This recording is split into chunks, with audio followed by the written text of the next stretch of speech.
Today, we picked up our rental car, we started driving north to the Highlands. We began with the road trip stage of our journey.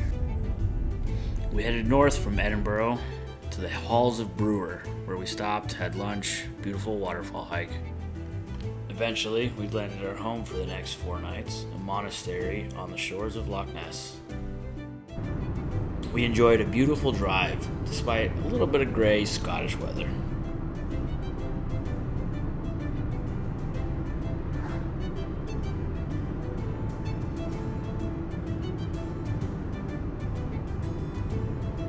Some of us enjoyed a nap in the back seat. The Falls of Bruar have been a tourist attraction since the end of the 18th century, drawing the attention of famous author Robert Burns. Nowadays, there's a shopping center, a farmer's market, a car park, and a restaurant, making it a perfect stop on our drive north. The falls are located just a half mile down a footpath through the forest.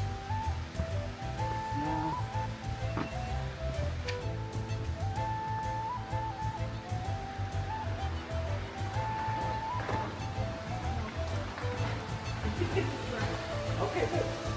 Watch your step and your head.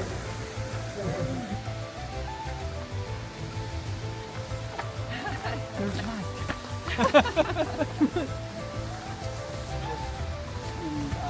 winter mode rather than dead, right? Yeah.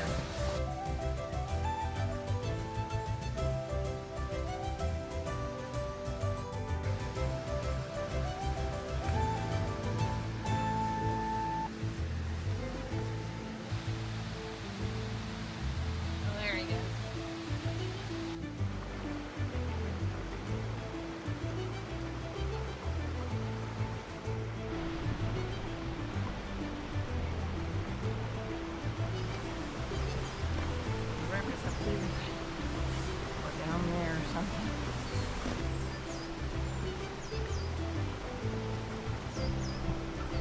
Hot brain up the rear, photographing everything.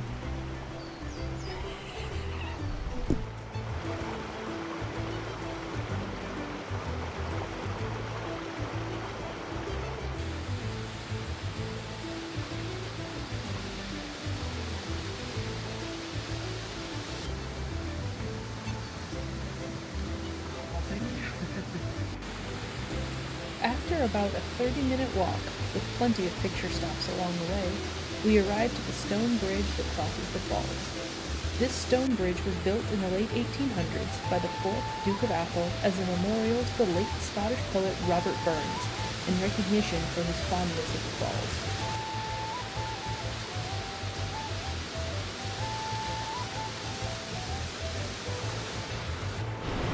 This is the lower falls here. Yeah,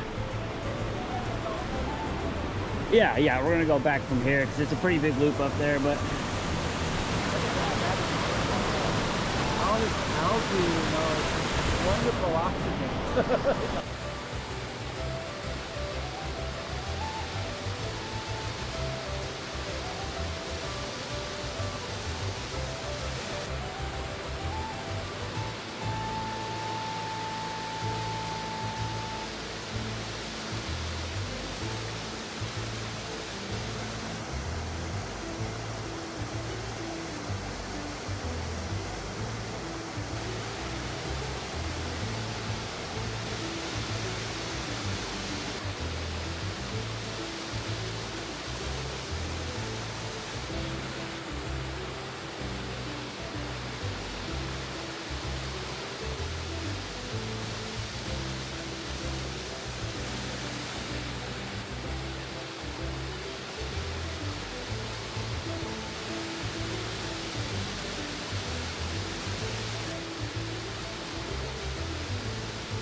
Perhaps just because it was a chilly and gray afternoon in March, we were alone to explore the falls.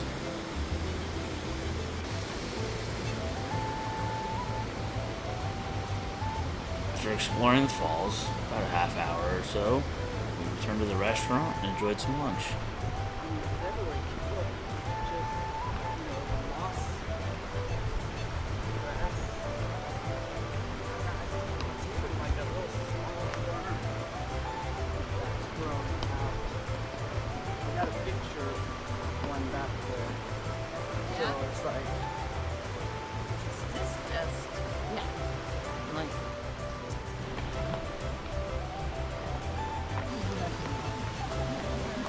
We had stopped on a previous trip to Scotland to the Falls of Bruar restaurant, and it was so good, we had to make a stop again.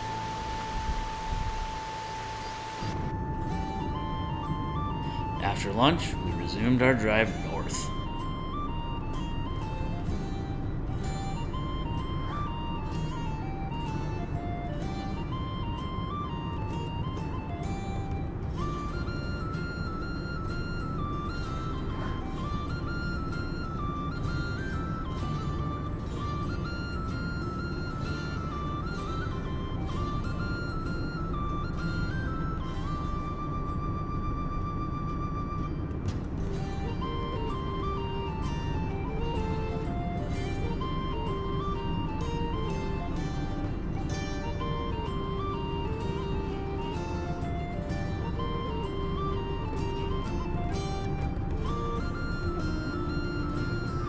Scenic views, beautiful villages kept our drive enjoyable as we toured the Highlands.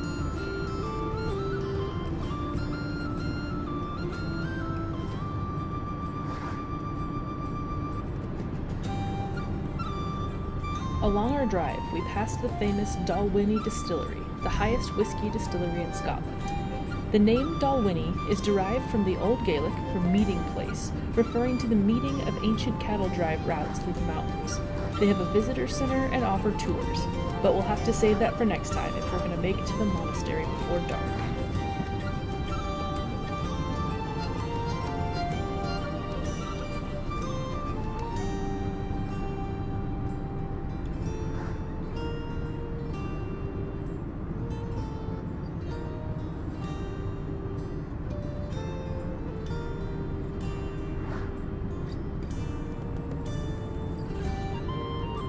Just as the sun dipped below the hills of Loch Ness, we arrived at the monastery where we'd be staying for 4 nights.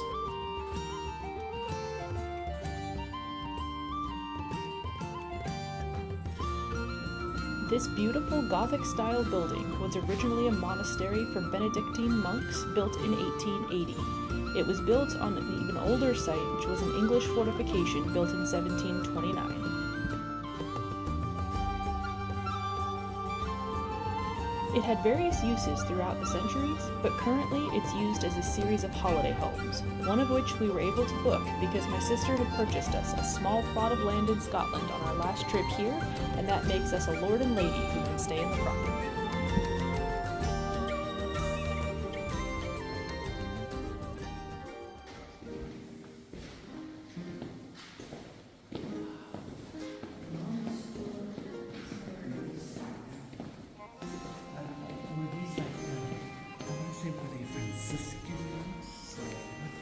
I don't know what subtypes they were.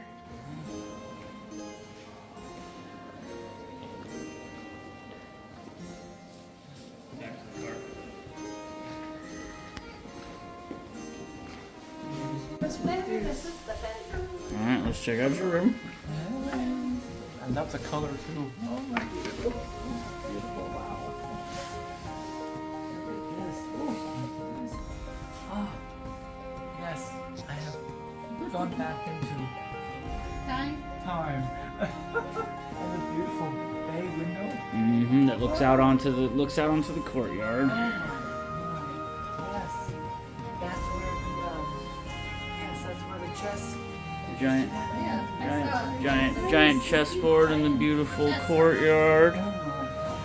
Nice little fancy wardrobe over here for you guys.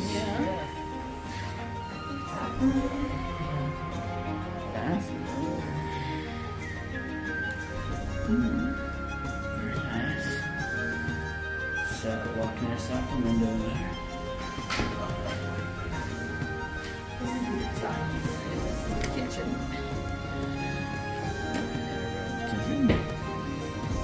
have a little table right here.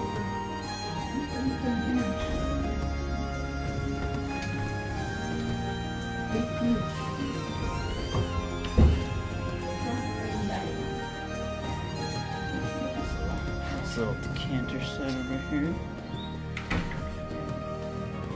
Lounge with the fireplace. This is Loch Ness out the window here.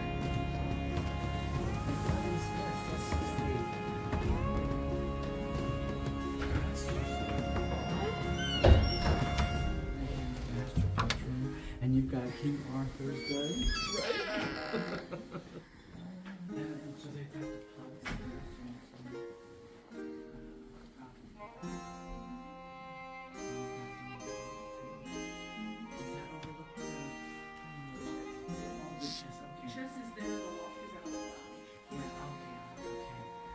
Ours is also viewing the chest, right?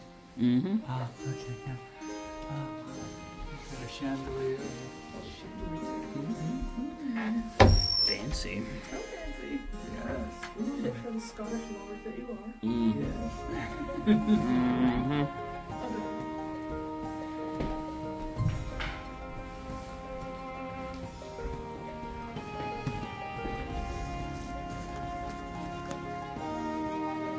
After getting settled in our beautiful room, we stopped in the courtyard for a game of giant chess.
So we needed to hurry a little bit because the Bothy, the only pub in town that was still serving food, was about to stop serving food.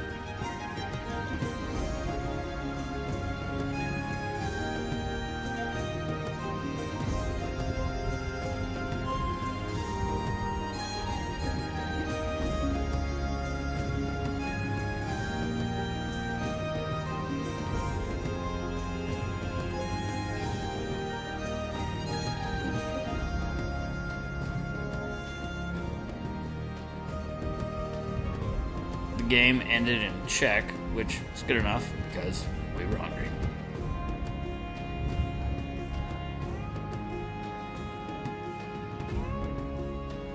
All in all, an excellent day in Scotland.